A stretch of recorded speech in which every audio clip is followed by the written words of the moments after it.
Well, hello everyone, it's Kari back again with you on the channel to share some really fun new mini die sets with you.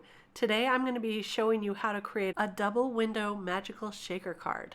This one is called Lots of Letters, and you get 2 mini envelopes, 2 medium-sized envelopes, and a large one. It also comes with hearts and some mini wax seals. Now this is another one called Mini Crests, and you get 2 dies with this. I'm only showing you one here. This next one is Candy Slugs, and then there are flying keys, and this one is the flying cars. As I said, these are all sold separately. I just have them put together on the same magnet sheets. This one here is lightning bolts. There's one called glasses, and the last one is frogs and beans. So if you know about those candies, I mean, they're super cute. So today I've already cut out quite a few of these. We're going to create that double window magical shaker with them, and they are so fun. So take a look here. I've cut out quite a few of them, not all, but quite a few. We've got glasses there, and they also cut out those little black polka dots that come out of the center of the glasses, so you could use those in your shaker cards as well. Here's the little letters. I'm going to add some of those hearts and mini wax seals on them. You can see the different sizes. They're great for shaker pieces. They're also great to use on a card front if you want to create a lot of letters going across your card. They're great for pop-up elements, and so they're really awesome. And I just thought these were the cutest. So here you can see the small, medium, and large size envelopes. On this little crest, I cut it out of silver metallic and then backed it with some gold glitter cardstock. And then look at these keys. I cut the keys themselves out of metallic silver cardstock. And then the wings I just cut out of regular white cardstock. So you can use those together just like this, or you can use one wing at a time, which is what I decided to do on the smaller keys here. So there are a couple different sizes of keys as well. And I just thought those looked super cute like that. And then I cut out some of those lightning bolts in yellow cardstock, and I also used some gold metallic cardstock. To get started, I'm going to ink up a background very quickly with some blue distress inks. Starting out with a really light one, I am using some speckled egg, a little bit of faded jeans, I believe, and I'm going to just kind of blend those up together. See if I can get a good little blend, but it's not going to really matter how well you blend this if you're going to do the next little treatment that I'm going to do on this panel. So I'm just basically getting the color down, and then I'm going to take some lunar paste with this lightning bolt stencil. I love this stencil, and I thought the gold lunar paste would look really cool with it, so I'm just going to put some of that down and use my stencil pal here to spread that out. Now, my first plan was not to get this all over the panel, but as it turns out, I couldn't stop. And so I ended up just covering the entire panel. I still had quite a bit of lunar paste, so I collected it all back and put it back into the jar. Now take a look. This is so cool looking. It's got that metallic gold to it. And I'm just going to clean everything up. Now I've already colored up a character from the Letters stamp set, and I'm going to take the Back to Class stamp set and use a few images from that. This is from the new Magical Collection release, and that character is from a previous release. So I'm taking a circle die. I decided to go with the larger circle just because I wanted a little more room for those shaker pieces.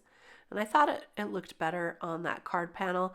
By the way, this card panel is completely dry. Don't try to do this while it's still wet. But I ran that through my die cutting machine, cut out the circle, and now I have a card base, a top folding card base, and I'm going to run that through the card base again to cut the circle out of the front panel of the card base. That's because we want this to be a double window to see back into the inside of the card. And so that's what's going to create this magical look.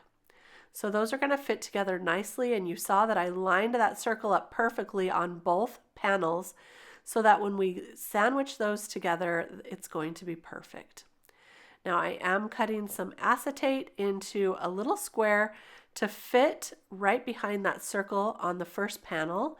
And so I'm going to take some score tape, some really strong double-sided adhesive tape, and we're going to tape it on the back of the lightning bolts panel and on the front of the card base itself. So we're going to have the acetate on the back of the first panel and on the front of the card base so they can sandwich together. So I'll remove that backer, add the acetate. Before I added the acetate, I quickly used an old dryer sheet. You can see that right here. It's really old dryer sheet. I used that on the acetate. I want it to reduce some of the static cling so that those shaker pieces don't end up sticking to the acetate at least. They end up sticking a little bit together. I made one critical mistake and I am going to share that with you. So hopefully you will not make the same mistake I did. I had to trim a little bit of the acetate so that it wasn't coming off the end. And now I'm going to take this beautiful staircase and stamp that on the inside of the panel. So you can see I just have it set up here so that I stamp that down quite a few times to get a really nice dark impression. And we're going to be able to see that through both of the windows when we close our shaker card. So you can see that here. And now I'm going to start lining things up. Now I'm not attaching these together yet. I'm going to add my character here. And then I decided to stamp down the door that's in that back to class set. I used that circle that I cut out for the cardstock because I didn't want to waste any of that. And now I'm just going to color up this door using some dark browns and also bring in a dark red. So you can see I've got E79. I'm going to start with that color. I'm going to go in with some E57 and blend that out just a little bit. Then I'll go in with E55 to blend that one. And I also have E53 here. So this is really, really simple coloring, but it does create a little bit of a dramatic effect when you're finished. That's why I really like this kind of coloring where you add multiple shades. I think it's really fun. So this door just reminded me of those flying keys, and so that's why I wanted to add it. Now for this one, I added that dark red with the R59, and then I added some browns. And now I'm going to use the coordinating die to cut that out. I wanted to add the door to the top here, and then I'm going to add some flying keys to the front of this panel as well. So let's go ahead and glue those down so we can start working on putting everything else together. This is kind of how I decided to lay it out, with the door up at the top, the little character down on the left, and then a couple of the flying keys added to the front. So see, these elements are more than just shaker pieces. They can be added to the fronts of your cards as well. I did use the Dark Alley stamp set, and I used one of the keys on that as well. So if I can remember, I'll add a picture of that at the end. Now I'm going to also add some foam adhesive all around this. I only am using one layer of adhesive this time. It's not double thick. I thought since these pieces were so thin, they're cut out of cardstock, that one layer of foam adhesive would be just fine for this shaker. And now I'm going to start putting some of those shaker pieces right here. So I chose some of the glasses. There's a larger size and a smaller size of those glasses. And then I picked the letters that have that wax seal die cut to them. I chose one of the crests with the H in it, and then some of the lightning bolts, the yellow ones, and I added a few gold ones as well, just for good measure. And I think that's going to be perfect just like that. I also added some of the keys in there. So that's really looking good.